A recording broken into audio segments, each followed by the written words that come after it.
चलिए नमस्कार दोस्तों, स्वागत है आप सभी का मुजाहिद मनीष चैनल पर। और आज मैं आपके लिए एक टेस्ट लेकर आया हूं जिसमें आपके 30 क्वेश्चन रहेंगे। कितने?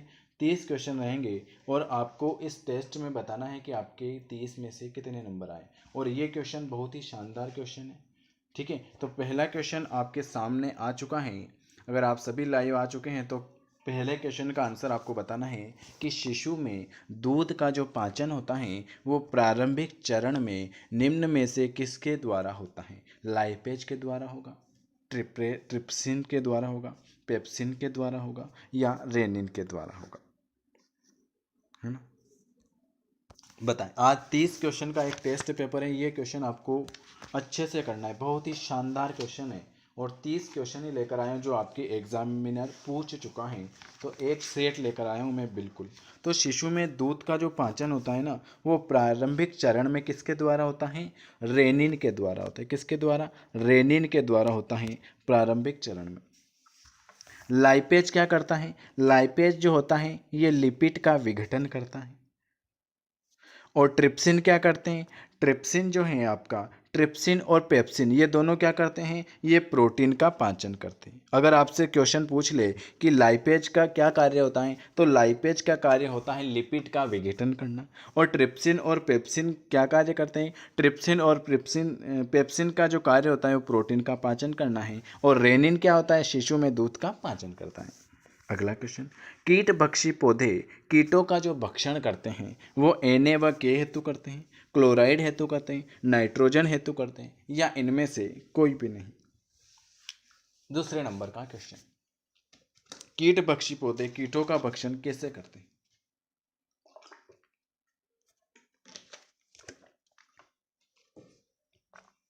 Very good. कीट भक्षी पौधे जो होते हैं वो कीटों का भक्षण जो करते हैं वो नाइट्रोजन हेतु करते हैं। तीसरे नंबर का, मिडिल लेमेला में क्या होता है? मिडिल लेमेला में क्या होता है? काइटिन होता है, लिग्निन होता है, प्रेक्टिन होता है या सेल्यूलोज होता है? कोई भी बातें ना करें, आज बहुत ही शानदार टेस्ट है 30 नंबर का। और 30 में से मुझे विश्वास है कि आपके 25 प्लस जरूर आएंगे। मिडिल लेमेला जो होता है वो क्या होता है?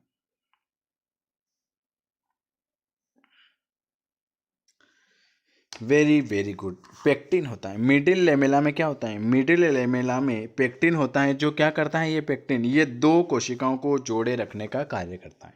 मिडिल लेमेला में क्या होता है? तो मिडिल लेमेला में पेक्टिन होता है जो दो कोशिकाओं को जोड़ने का कार्य करता है।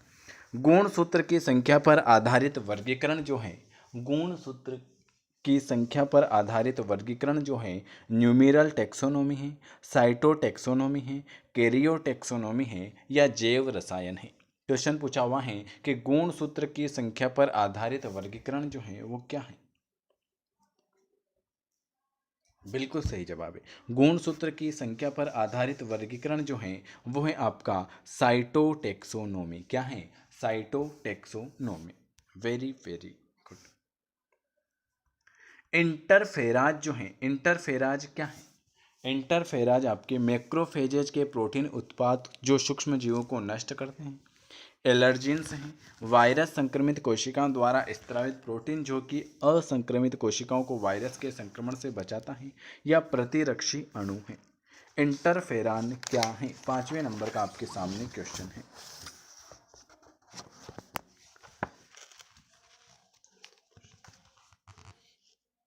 वाह यार, वेरी वेरी गुड। 5वें नंबर का बिल्कुल आपका सही आया है कि इंटरफेरान जो है ये आपका वायरस संक्रमित कोशिकाओं द्वारा स्त्रावित प्रोटीन है जो कि असंक्रमित कोशिकाओं को वायरस के संक्रमण से क्या करता है? वायरस के संक्रमण से बचाता है।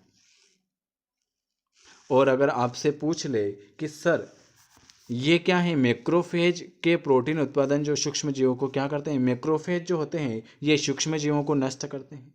एलर्जीन्स क्या होते हैं? ये शरीर में एलर्जी से संबंधित हैं, ये एलर्जी से संबंधित हैं, ये सूक्ष्म जीवों को नष्ट करता है। और ये आपका प्रतिरक्षी इंटरफेरॉन जो होता है, और प्रतिरक्षी अणु सूक्ष्म जीवों से रक्षा करता है। ये चारों के मैंने आपको अलग अलग बता दी। शीर्षस्थ वृद्धि का उदाहरण जो है, शीर्षस्थ वृद्धि का जो उदाहरण है वो सूत्रकृमि, मनुष्य, छिपकली या मेंढक। शीर्षस्थ वृद्धि का उदाहरण कौन सा है? 6 नंबर का क्वेश्चन।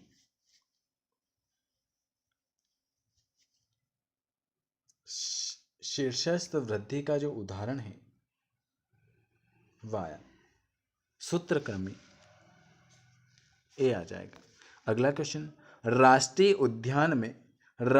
उद्यान में सुरक्षा जो दी जाती है वो केवल जंतु जात को दी जाती है, संपूर्ण पारिस्थितिक तंत्र को दी जाती है, केवल पादप जात को दी जाती है, या जंतु जात और पादप जात दोनों को दी जाती है? बताएं।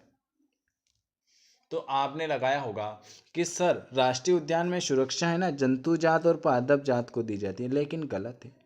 उसमें संपूर्ण पारिस्थितिक तंत्र को दी जाती है। ऑप्शन बी पे जाएंगे, ना कि डी पे। ये क्वेश्चन आपके मोबाइल की स्क्रीन पर भी आया है और आपकी लैपटॉप मतलब आपके एग्जाम में आपकी लैपटॉप के स्क्रीन पर भी आएगा। अम्लीय वर्षा का क्या कारण है? CO2 का प्रदूषण, धूल के कण, SO2 और NO2 का प्रदूषण, या ऑटोमोबाइल का प्रदूषण। अम्लीय वर्षा का कारण क्या है? CO2 का प्रदूषण, धूल के कण, SO2 और NO2। Very very good. 8वें नंबर का आ जाएगा सी, SO2 और NO2 का प्रदूषण होता है जिसे हम अम्लीय वर्षा कहते हैं। अगला क्वेश्चन दिया गया है, क्या दिया गया है भाई? दिया गया है कि एक्स हीमोफिलिया जीन वाला गुण, क्या दिया गया है? दिया गया है कि एक्स हीमोफिलिया जीन वाला गुण एक्स सामान्य रक्त जमने वाला गुणसूत्र है। जो निम्न में से कौन सा व्यक्ति हीमोफिलिया का वाहक का कार्य करेगा? क्या क्वेश्चन है? क्वेश्चन पूछा हुआ है कि दिया गया है कि एक्स जो होता है हीमोफिलिया जीन वाला गुण है और एक्स है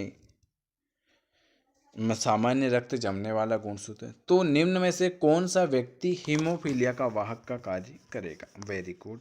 x Y X Y X X X X X X X. Very good. Wow.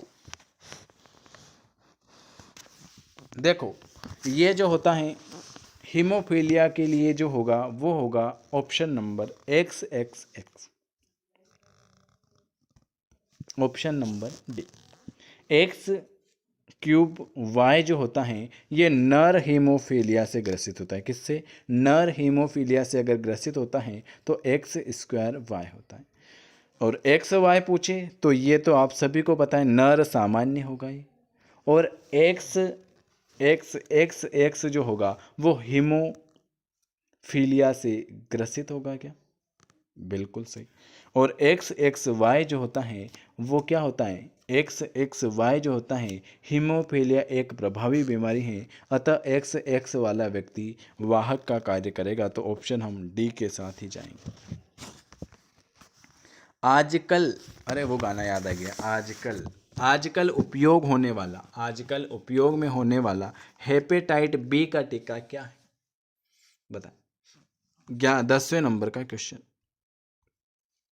शाबाश। प्रथम पीढ़ी का है, दूसरे पीढ़ी का, इंटरफेरॉन है, या तीसरे पीढ़ी का? आजकल तेरे मेरे, हाँ और तो सब याद है आपको। आजकल उपयोग होने वाला हेपेटाइटिस बी का टीका जो होता है वो दूसरी पीढ़ी का टीका है। कौन सी? दूसरी पीढ़ी का। सीरम क्या है? यहाँ से 30 क्वेश्चन में से 25 तो आपके सही होने चाहिए। सीरम क्या है? एक रुधिर का प्लाज्मा है, फाइब्रिनोजन बिना प्लाज्मा है, Ca2 बिना प्लाज्मा है, या इनमें से कोई भी नहीं। सीरम क्या है? Very good. सीरम आपका एक प्रकार का फाइब्रिनोजेम बिना प्लाज्मा है। Very very good. बी वाला आ जाएगा। सीरम आपका फाइब्रिनोजेन बिना प्लाज्मा है। अगला क्वेश्चन। केशुर का जिसके अग्र तथा पश्च भाग पर उत्तलता पाई जाती है। केशुरे का जिसके क्या होते हैं? जिसके अग्र तथा पश्च भाग पर उत्तलता पाई जाती है। प्रोसिल्स होता है, एसिल्स होता है, एम्फिलिसिस होता है, ओपिस्टोलिसिस होता है। 12वें नंबर का क्वेश्चन। केशु रेखा जिसके आगे और पीछे भाग पर उत्तलता पाई जाती है उसे हम क्या कहते हैं? उसे हम कहते हैं सर एसिल से कहते हैं, और सभी का बी राइट आंसर हो जाएगा। अगला क्वेश्चन है कि निम्न में से किस स्थान पर भारतीय गेंडा सबसे ज्यादा महत्वपूर्ण वन जंतु है? क्या निम्न में से किस स्थान पर भारतीय गेंडा सबसे ज्यादा महत्वपूर्ण वन जंतु है? गिर राष्ट्रीय उद्यान, कार्बेट राष्ट्रीय उद्यान, बांदीपुर राष्ट्रीय उद्यान, काजीरंगा। तो गिर तो कहाँ है सर? गिर तो गुजरात में है। 13 नंबर।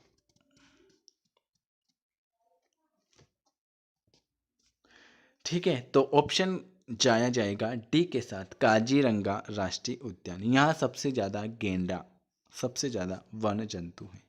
और अगर आपसे पूछ ले गिर यहाँ पर क्या है, तो यहाँ पर शेर है, शेर। कार्बेट राष्ट्रीय उद्यान सांभर, वो इडली सांभर वाला नहीं है, ये सांभर अलग होते हैं, मोटे मोटे सींग वाले होते हैं, है ना, कार्बेट। और बांदीपुर राष्ट्रीय उद्यान को आपको कमेंट बॉक्स में कमेंट करके बताना है। वह कौन सी एक पारजीवी खाद्य फसल है? वह कौन सी एक पारजीवी खाद्य फसल है जिसमें विकासशील देशों में रतौंधी की समस्या का समाधान हो सकता है? वायर। 14 नंबर का क्वेश्चन। तो किस में होता है? तो B1 सोयाबीन में होता है कि नहीं? फ्लेवर नहीं। गोल्डन राइस में क्या होता है? वह कौन सी एक परजीवी खाद्य फसल है जिसमें विकसित देशों में रतौंधी की समस्या का समाधान? गोल्डन राइस में क्या होता है? विटामिन ए होता है जो रतौंधी की समस्या का समाधान हो सकता है। Golden rice, golden rice. वाह। एटीपी का निर्माण, ये क्वेश्चन तो आप सभी के आएगा, जरूर जरूर आएगा, मोस्ट इंपॉर्टेंट क्वेश्चन है। एटीपी का निर्माण आप सभी को पता है, एटीपी का निर्माण तो होता है आपके माइटोकॉन्ड्रिया में। एटीपी का निर्माण माइटोकॉन्ड्रिया में होते हैं। गाल्जी काई में क्या होती है? गाल्जी काई में वसा और प्रोटीन की पैकेजिंग होती है। केंद्रक आनुवांशिक पदार्थ संचित होता है, ये अभी बताया था। और राइबोसोम तो आपको पता है। ठीक है, चलिए। फर्टिलाइजिन नामक रासायनिक पदार्थ का उत्पादन होता है। क्या क्वेश्चन है? फर्टिलाइजिन नामक रासायनिक पदार्थ का उत्पादन होता है। एक्रोसोम, परिपक्व अंडाणु, ध्रुव कोशिका, या इनमें से कोई भी नहीं। 16 नंबर का क्वेश्चन। वीडियो अगर पसंद आता है तो लाइक करना है, शेयर करना है, सब्सक्राइब करना है, और अगर हमसे जुड़ना चाहते हैं तो बिल्कुल आपको इस नंबर पर मैसेज कर देना है 9753749986। फर्टिलाइजिन नामक रासायनिक पदार्थ का उत्पादन जो होता है वो होता है आपके परिपक्व अंडाणु में होता है। किस में होता है? परिपक्व अंडाणु में होता है। अगला क्वेश्चन। निम्न में से कौन सा वसा संश्लेषण का स्थान है? वसा संश्लेषण का स्थान है खुरदरा ER, चिकना ER, गाल्जी काय, या राइबोसोम। निम्न में से कौन सा वसा संश्लेषण का स्थान है? तो आप सभी को पता है वसा संश्लेषण का स्थान होता है राइबोसोम। क्या होता है? राइबोसोम जो होता है वसा संश्लेषण। खुरदरे ER में क्या होता है? इसमें प्रोटीन का संश्लेषण होता है। आपसे पूछ ले प्रोटीन का संश्लेषण, तो खुरदरा ER में होता है। चिकने ER में क्या होता है? चिकने ER में वसा संश्लेषण होता है। गाल्जी काय में अभी बताया पैकेजिंग होती है, और राइबोसोम में प्रोटीन का संश्लेषण होता है। चारों के चारों बता दी। युवाओं का अधिकतम अनुपात होता है विस्तृत समष्टि से स्थायी समष्टि से, घटती समष्टि से, विस्तृत और स्थायी दोनों से। तो 18वें का तो आपने लगाया होगा ऑप्शन नंबर डी, पर गलत, सी गलत, बी गलत है। ऑप्शन हम जाएंगे कि युवाओं का अधिकतम अनुपात होता है विस्तृत समष्टि से। 19वें नंबर का क्वेश्चन है, अल्कोहल उद्योग में जैव प्रौद्योगिकी द्वारा जिस जीवाणु की नई प्रजाति तैयार की गई है वह जो है बेसिलस सबटिलिस, सेकेरोमाइसिन सेरेविस, ई कोलाई, या स्यूडोमोनास प्लूटिला। क्वेश्चन पूछा हुआ है कि अल्कोहल उद्योग में जैव प्रौद्योगिकी द्वारा जिस जीवाणु की नई प्रजाति तैयार की जाती है वह क्या है? बता।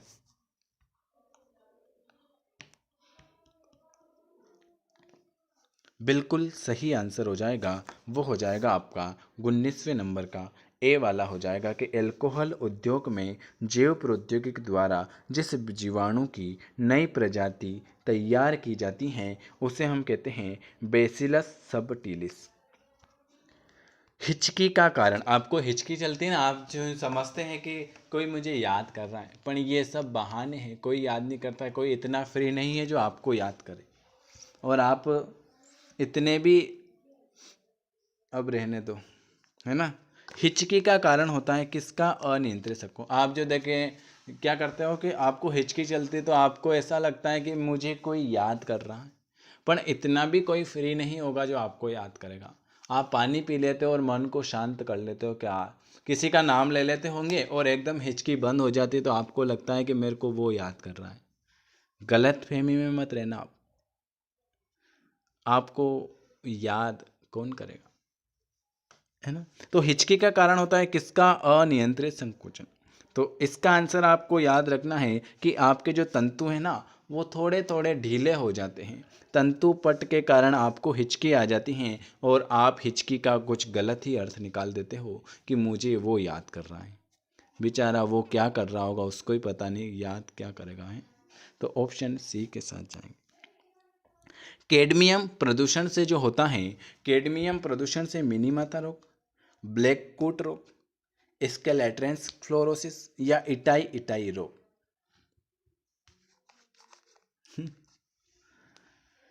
कैडमियम से जो होता है वो कौन सा रोग होता है? इटाई इटाई रोग। Very very good, itai itai रोग होता है आपके कैडमियम से। आपको कमेंट बॉक्स में बताना है ब्लैक कूट रोग किससे होता है, मिनी माता रोग किससे होता है। इस दो क्वेश्चन का आंसर मुझे कमेंट बॉक्स में चाहिए। मधुमक्खी पालन का वास्तविक उत्पाद मधुमोह से होता है, शहद से होता है, दोनों से होता है, या इनमें से कोई भी नहीं? 22वें नंबर का क्वेश्चन है। मुझे जहाँ तक विश्वास होगा कि आपके 22 में से 18 क्वेश्चन तो बिल्कुल सही हुए होंगे, है ना। बिल्कुल सही। मधुमक्खी पालन का जो वास्तविक उत्पाद होता है वो मधुमोद और शहद इन दोनों से होता है। विषाणुओं का आनुवंशिक पदार्थ जो होता है, विषाणुओं का आनुवंशिक पदार्थ जो होता है कुछ में डीएनए और आरएनए दोनों से होता है, केवल केवल आरएनए से होता है, केवल केवल डीएनए से होता है, या कुछ विषाणुओं में डीएनए और कुछ में केवल आरएनए से होता है। Very good. विषाणुओं का आनुवंशिक पदार्थ जो होता है, आप सभी को बिल्कुल सही पता चला है कि सर विषाणुओं का आनुवंशिक पदार्थ जो होता है कुछ विषाणुओं में डीएनए से होगा और कुछ में केवल आरएनए से होगा।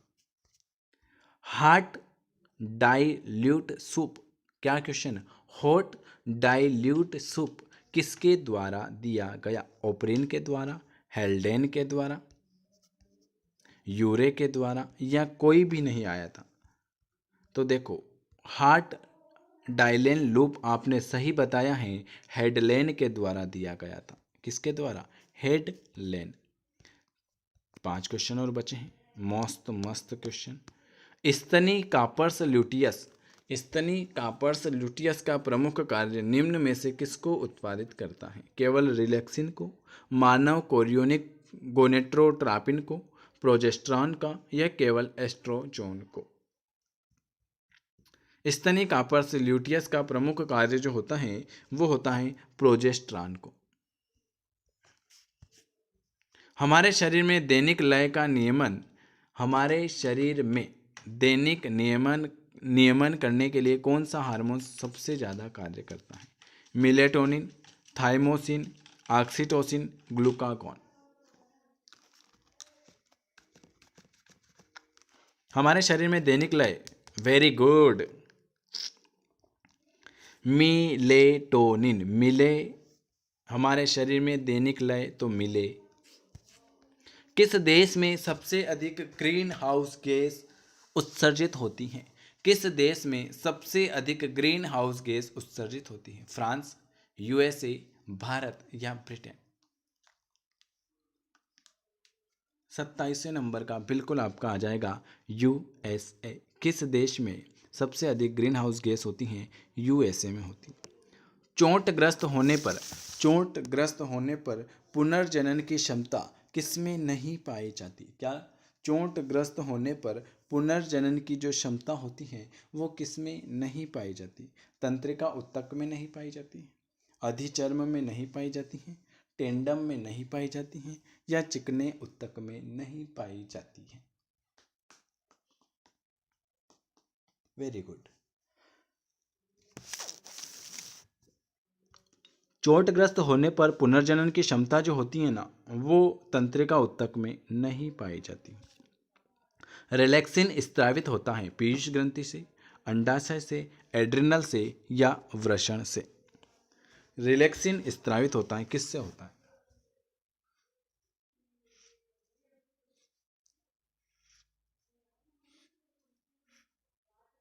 बताएं। Very good. रिलैक्सिन स्रावित जो होता है वो होता है आपके अंडाशय से। क्या होता है? अंडाशय से रिलैक्सिन स्रावित होता है। ये आज आपको मैंने एक 30 क्वेश्चन का एक सेट कंप्लीट करा दिया है। अगर आप आज इसमें आपको बताना है कि आपके 30 में से कितने नंबर आए। इसके अलावा आपको इस चैनल को जो सब्सक्राइब करना है, इस चैनल को सब्सक्राइब करके बेल आइकॉन प्रेस करना है। हमसे जुड़ना चाहते हैं तो आप दिए हुए नंबर पर बिल्कुल ऐड हो सकते हो। 9753749986 पर आप मैसेज करके हमसे ऐड हो सकते हो। इसके अलावा अगर आपको ये 400 रुपये वाली PDF चाहिए तो आप इसको परचेस भी कर सकते हो। इसमें क्या क्या है, इसमें सारा कुछ जो PNST के रिलेटेड जो भी पूछा जाता है उसके अकॉर्डिंग आपको सारा कुछ इसमें मिल जाएगा। तो जिनको लेना है वो 399 400 रुपये वाली PDF परचेस कर सकता है। ठीक है, ये सब आपको PDF फॉर्मेट में मिलेंगे। और जिनको और कोई पूछना है कि सर कैसे लें, कैसे क्या रहेगा, तो आप इस नंबर पर मुझे पूछ सकते हो, इसका डेमो भी देख सकते हो। वीडियो देखने के लिए आप सभी का बहुत बहुत धन्यवाद।